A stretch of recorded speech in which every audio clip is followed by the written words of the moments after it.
All right, let's jump right in. As pharmacists, our world is always changing, always expanding. Today, we're going to look beyond the prescription pad and into an area that's becoming just absolutely essential to providing real holistic patient care. We're talking about medical devices and aids for daily living. This is all about expanding our toolkit to meet a growing need that our patients have every single day. And just to give you a sense of the scale here, let's put a number on it. $9 billion.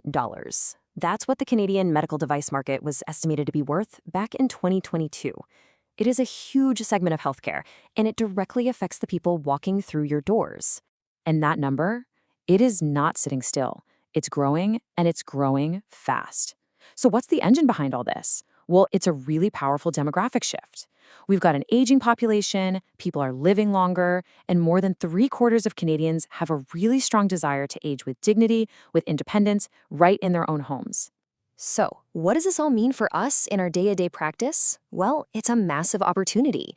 It's a chance to provide that truly comprehensive care that supports a patient's entire life, especially at home. Understanding what's driving this is really key.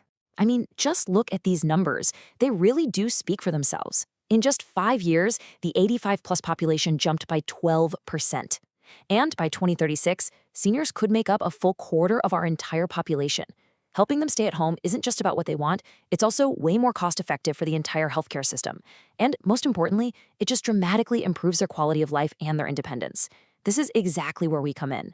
Okay, so aging in place is the goal, but it's not without its challenges.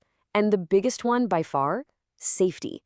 Our first job a lot of the time is to help our patients and their families spot the risks at home and figure out how to reduce them. Because preventing injuries at home, that's the #1 hurdle for seniors living on their own.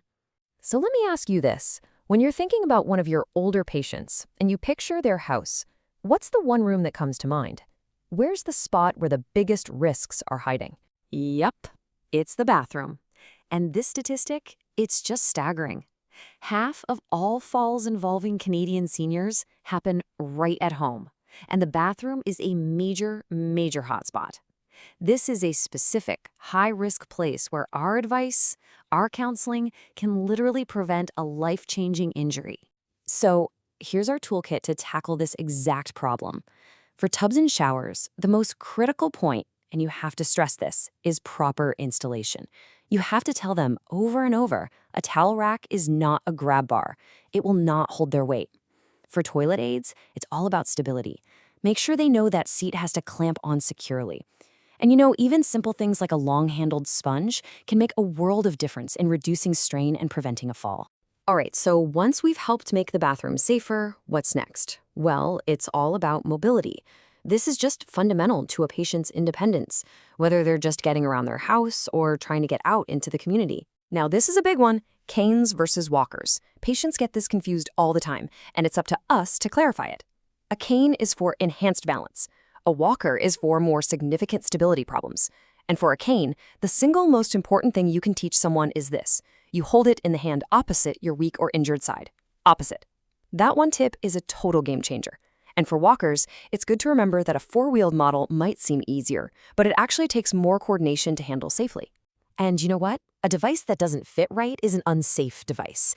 It can actually be worse than having no device at all. The good news is getting the fit right is super simple.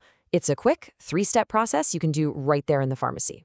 Have them stand up straight, wearing their normal shoes. Arm hanging straight down. The top of the handle has to line up perfectly with the crease in their wrist. It's that easy, and it is that important. And this really gets to the heart of the matter.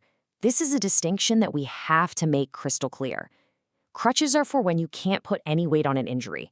Canes and walkers are for when you need help with balance. They do completely different jobs, and you can't just swap one for the other. Clarifying this for a patient is such a key part of our role. Okay, so we've covered safety, we've covered mobility. Now let's kind of zoom out a bit. Our toolkit also includes a whole range of devices that help patients manage specific chronic conditions right at home.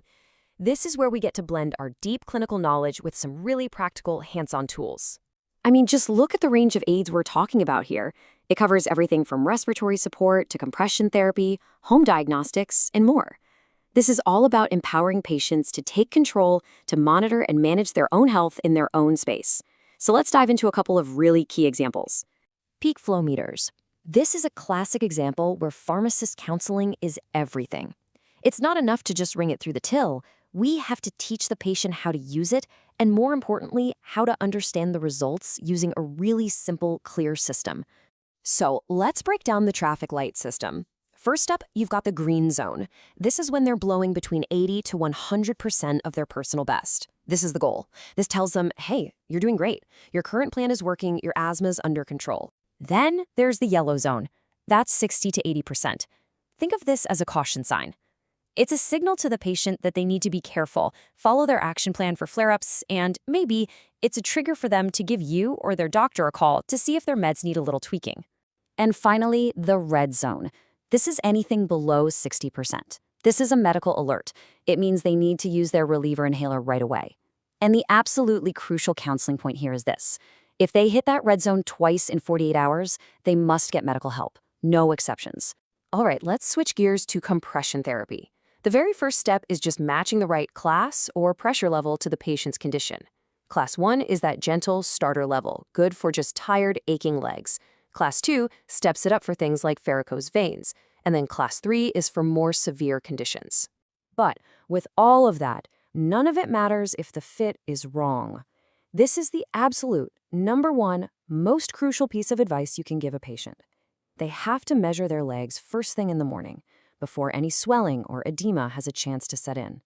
That one tip makes all the difference between a stocking that works and one that doesn't. So let's bring all this together. What does this all mean for us? Our role here is so much more than just a retailer. We are clinicians, we are trusted advisors, and we are patient advocates. We're the essential link between a product and a patient's actual well-being. So what are the big takeaways? First, we have to see the whole patient. Look past the prescription bottle and think about their life at home. Second, always counsel on the correct fit. An improper fit isn't just ineffective, it's unsafe. Third, master the key differences between these aids. And fourth, empower your patients to manage their own health with these tools. And finally, remember to collaborate. We're part of a bigger team with OTs and PTs. I want you to remember this. Never forget it. You are the most accessible healthcare professional out there. Your expertise in this area is an incredibly powerful tool. It can prevent falls, it can reduce hospital readmissions, and it can empower your patients to live fuller, more independent lives. Now that is the definition of holistic care. So I'll just leave you with this one question to think about. The next time a patient comes to your counter, whether it's for a brand new prescription or just a simple refill, take a second to think about their life at home. How are you going to integrate this expanded toolkit into that conversation?